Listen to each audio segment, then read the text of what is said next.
સૌને નમસ્કાર.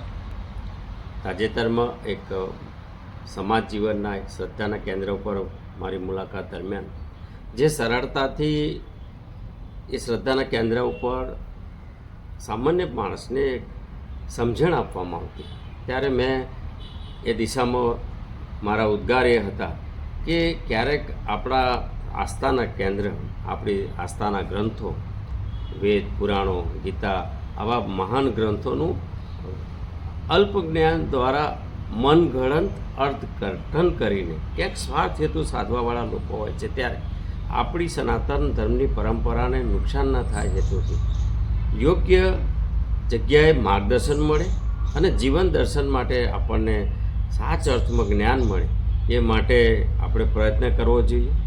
વર્ષોથી મારા ઘરે સંતો મહંતો આવે અને એ લોકોના આશીર્વાદના કારણે આપે પણ સમાજ જીવનમાં આટલા વર્ષ દરમિયાન મારું વાણી વર્તનને વ્યવહારનો પણ અનુભવ કર્યો છે. ત્યારે હું આપની સમક્ષ એ જ લાગણી પ્રગટ કરું છું કે હું સમાજના તમામ વર્ગનો આદર કરું છું, સમાજના સૌનો આદર કરું છું. ત્યારે એનું યોગ્ય અર્થઘટન કરી અને સમાજ જીવન સુધી સાચી વાત પહોંચે એ માટે હું નાનકડો ખુલાસો કરવા આપની સમક્ષ પ્રગટ થયો છું. આપ સૌનો આભાર.